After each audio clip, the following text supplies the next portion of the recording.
સુરતમાં સગીર વયની બાળા સાથે દુષ્કર્મ આચરી નાસા ફરતા આરોપીની આખરે ધરપકડ કરી લેવામાં આવી છે. સુરતના લિંબાયત વિસ્તારમાં રહેતી સગીર વયની બાળાને લગ્ન કરવાની લાલચ આપી અને અપહરણ કરી સુરત તથા રાજસ્થાનના અલગ અલગ જગ્યાએ દુષ્કર્મ આચરી આરોપી છેલ્લા 4 મહિનાથી નાસ્તો ફરતો હતો.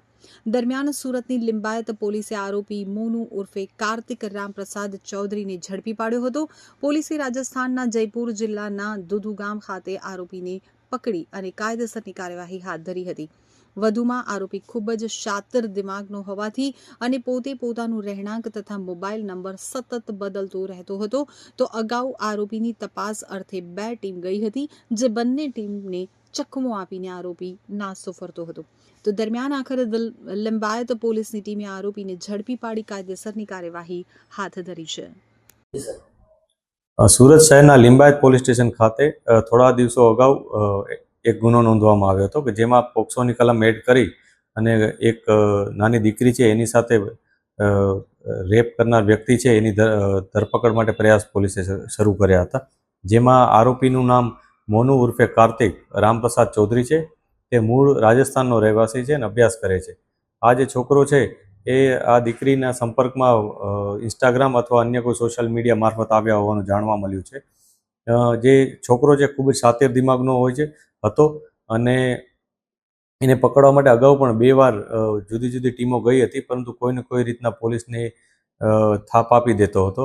આ વખતે અમે ખૂબ જ ડેડિકેટેડ વેમાં એફર્ટ્સ મૂક્યા હતા કે જેમાં આરોપીને શોધવા માટે અમારી ટીમ પહેલેથી જ લગભગ 1 અઠવાડિયાથી બહાર હતી. એમાં એ લોકો દિલ્હી, રાજસ્થાનના અલગ અલગ વિસ્તારમાં ફર્યા હતા, જેમાંથી અમારા સાથે અમારી ટીમમાં એક અમારા લેડી કોન્સ્ટેબલ કિંજલબેન પણ હતા.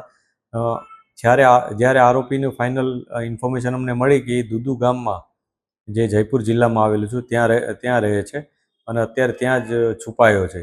એ પ્રકારની જ્યારે પોલીસને માહિતી મળી એટલે પોલીસે ત્યાં ધામા નાખ્યા હતા.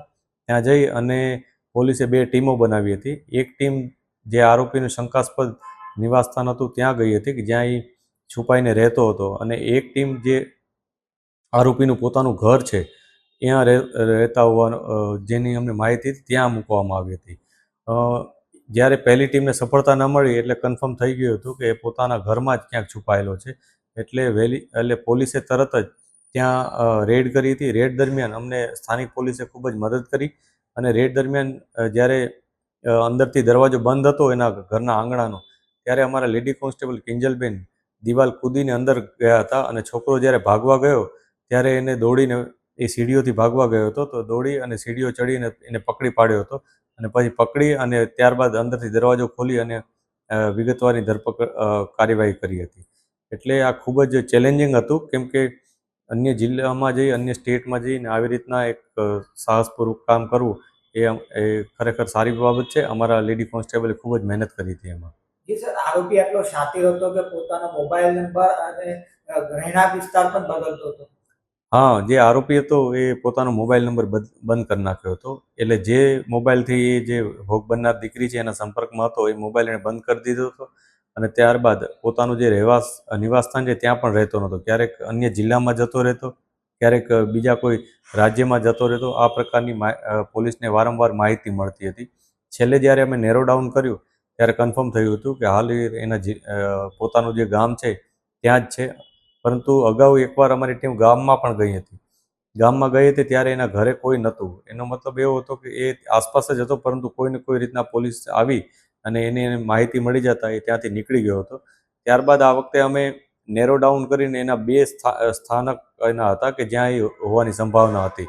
એ બંને જગ્યાએ એક સાથે રેડ કરી હતી અને છેવટે અમને સફળતા મળી હતી.